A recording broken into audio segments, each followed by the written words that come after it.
Olá, eu sou o professor Elias, do Seminário Teológico Ebenezer. Nesses estudos, nós estamos falando sobre a carta de Tiago. Então, nós estamos agora no capítulo 3 dessa pequena carta, tão importante para nós. Alguns acreditam que Tiago é o livro do Novo Testamento que mais parece com aqueles livros que a gente chama de livros de sabedoria, que nós temos no Velho Testamento, como Provérbios, como Eclesiastes.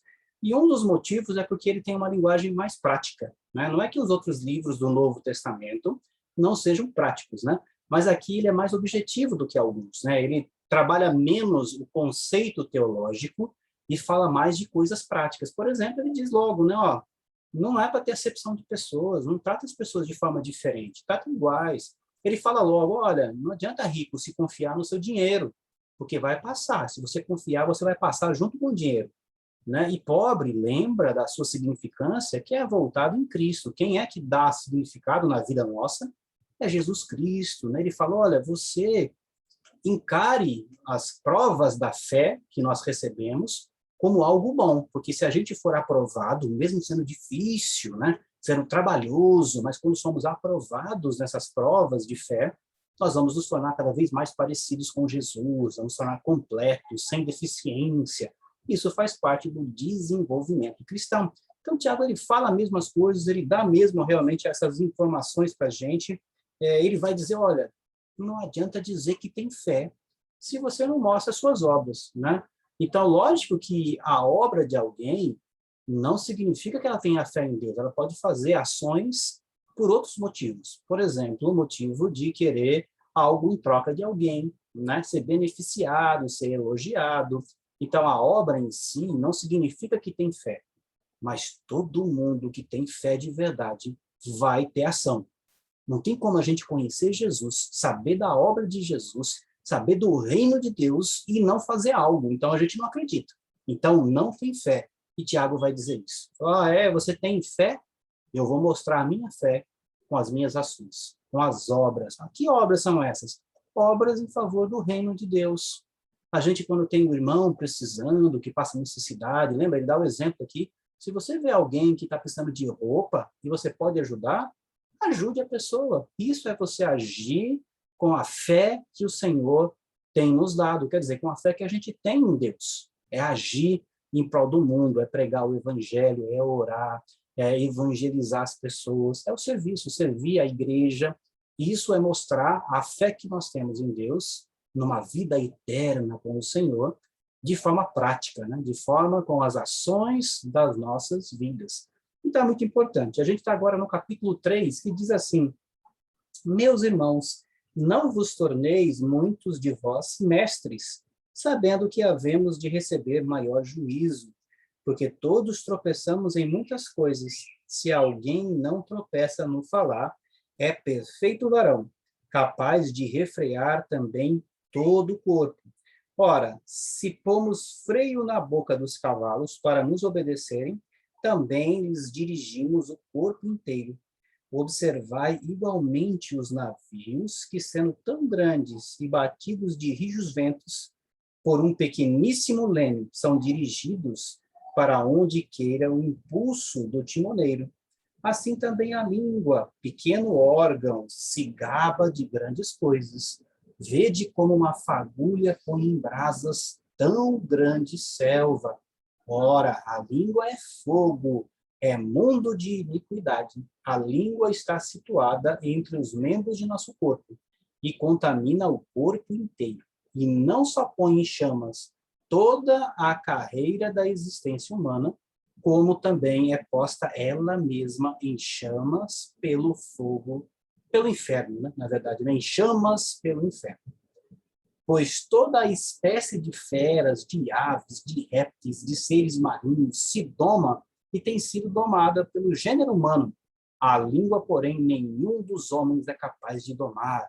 É mal incontido, carregado de veneno mortífero. Com ela bendizemos ao Senhor e Pai. Também com ela amaldiçoamos os homens, feitos à semelhança de Deus. De uma só boca procede bênção e maldição. Meus irmãos, não é conveniente que essas coisas sejam assim. Acaso Pode a fonte jorrar do mesmo lugar o que é doce e o que é amargoso? Lógico que não, né? Não tem como, né? Versículo 12. Acaso, meus irmãos, pode a figueira produzir azeitonas ou a videira figos? Tampouco fonte de água salgada pode dar água doce. Olha que mensagem bem direta de novo, né? Tiago aqui é bem direto, ele vai realmente dizer o que é preciso de forma bem prática. Ele começa a falar aqui sobre uma prova de fé, e acho que todos nós somos tentados nessa prova, que é a língua, né? Por isso que ele fala, cuidado, né? Nem todo mundo queira ser professor, aí seja ser mestre, né? Aqui voltado muito para o ensino da palavra de Deus.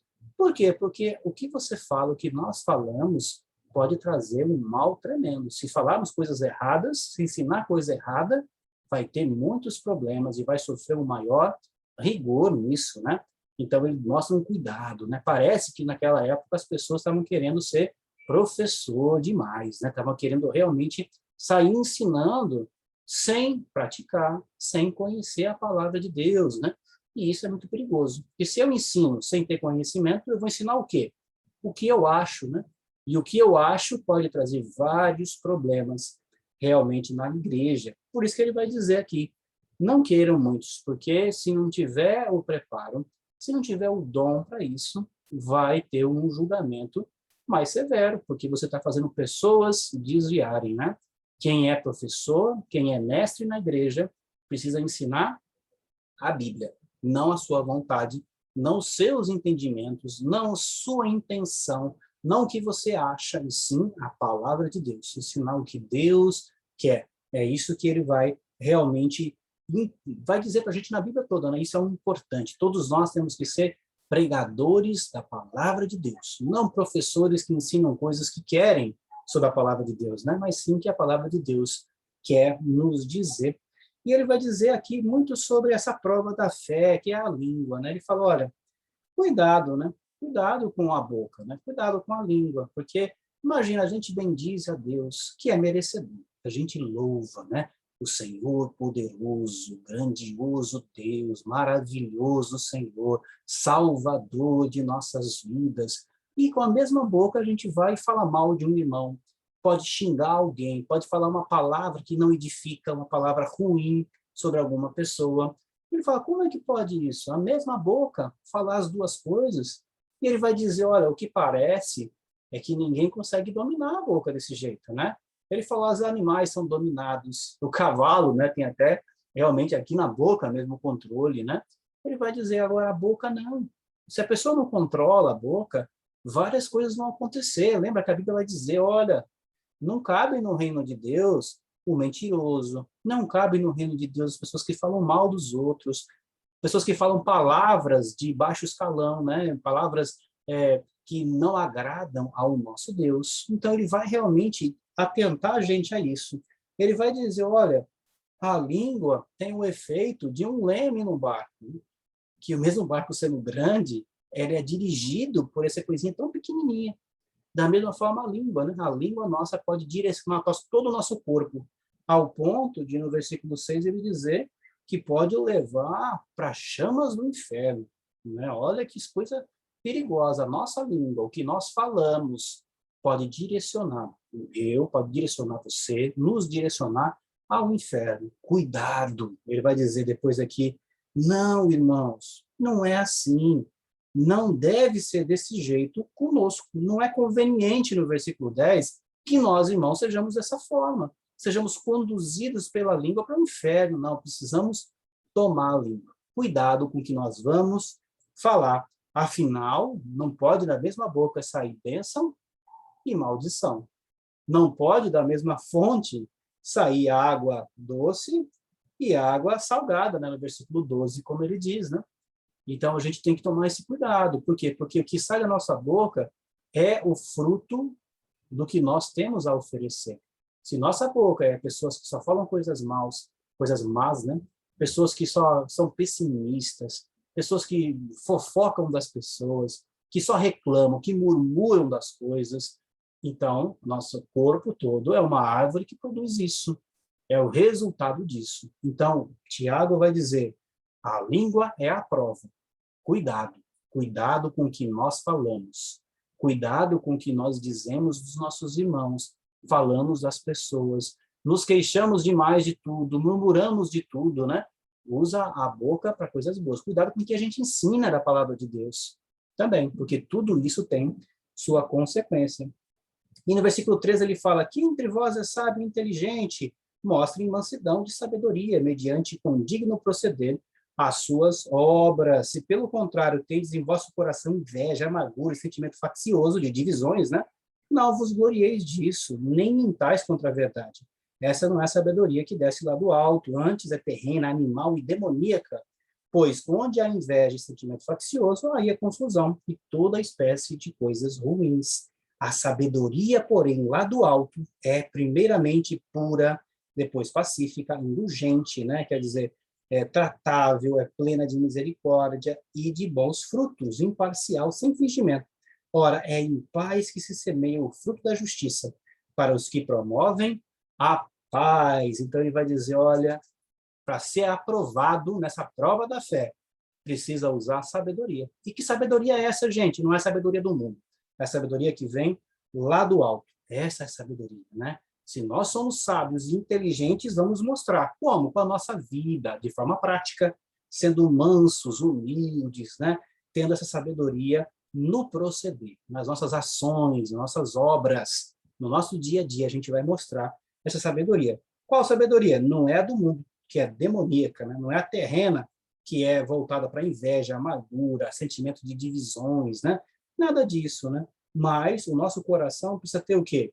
A sabedoria do alto, que no versículo 17 vai dizer, olha, ela é pura, é pacífica, né?